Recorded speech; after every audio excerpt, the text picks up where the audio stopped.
L'infini se contemple indéfiniment. Ça se passe là-haut, par Éric Simon. Le ribose est une sorte de sucre. Il ne vous dit peut-être rien, mais sans cette molécule, vous ne seriez pas en train de m'écouter. Il suffit de dire acide ribonucléique ou acide désoxyribonucléique pour que l'on comprenne aussitôt l'importance de ce sucre. Il s'agit bien évidemment de la molécule de base de l'ARN et de l'ADN, bref, de la vie telle qu'on la connaît. L'origine du ribose sur Terre reste une inconnue, mais une équipe française vient de créer du ribose et de nombreux autres types de sucres en laboratoire, simplement à partir de glaces interstellaires composées d'eau, de méthanol et d'ammoniac, irradiées par de la lumière ultraviolette telle qu'elle pouvait exister dans les prémices de notre système solaire. On pense que la molécule d'ADN a évolué à partir d'acide ribonucléique, l'ARN. Le squelette de l'ARN est constitué de molécules de ribose. L'équipe française d'astrochimistes a simulé expérimentalement une comète composée de glace en observant attentivement quelles étaient les molécules produites par insolation de rayonnement UV grâce à la spectrométrie de masse par chromatographie de temps de vol en 2 dimensions. Cette technique pointue permet de classer les molécules en fonction de leur masse et de les identifier avec une très grande précision. Le scénario qu'ils ont déployé implique la photochimie et la thermochimie des glaces dites précométaires. Il prend pour hypothèse que les planétésimaux, astéroïdes, comètes, petits corps précurseurs des météorites, se sont formés par agrégation de grains de glace déjà présents et se placent dans un environnement de type disque protoplanétaire, où les matériaux peuvent se mélanger. Les astrochimistes et astrophysiciens de l'Université de Nice, de l'Institut d'astrophysique spatiale à Paris et du synchrotron Soleil ont utilisé des grains de poussière composés de silicate et de carbone, entourés par une couche de glace composée majoritairement d'eau, de méthanol et d'ammoniac, les glaces les plus communes.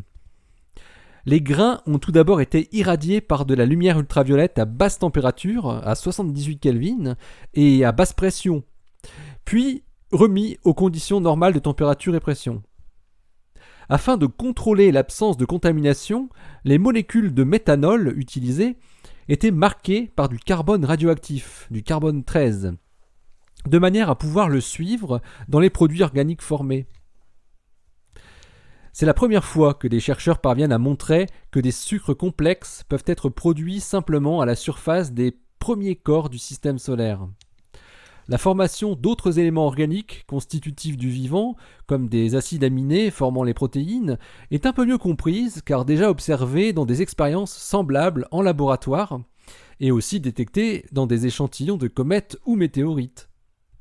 Mais les sucres restaient encore mystérieux du fait de leur détection difficile. Cornelia Meinert de l'Université de Nice, Sophia Antipolis, auteur principal de l'étude, parue dans Science, précise « Nous ne sommes probablement pas les premiers à avoir produit ces molécules complexes dans des expériences d'astrochimie. Les sucres, dont le ribose, devaient être là, mais rester non détectés. Nous avons pu les détecter grâce à notre instrumentation de chromatographie gazeuse multidimensionnelle. » Elle ajoute « On pourrait penser qu'il n'y a pas beaucoup de molécules organiques formées dans ces glaces, mais c'est en fait l'opposé. Nous avons formé de nombreux composés et classes de composés très différents, des acides aminés, des acides, des alcools, des aldéhydes et des sucres. » Ces résultats semblent confirmer les indices de présence de molécules organiques complexes à la surface des comètes, comme a pu le montrer le robot Philae à la surface de Churyumov-Gerasimenko dès son atterrissage, où il a mis en évidence la présence de précurseurs d'acides aminés et de sucre. Les implications de cette découverte sont importantes, car les types de glaces étudiés, l'eau, le méthanol et l'ammoniac, existent quasi partout autour des étoiles jeunes entourées d'un disque de poussière.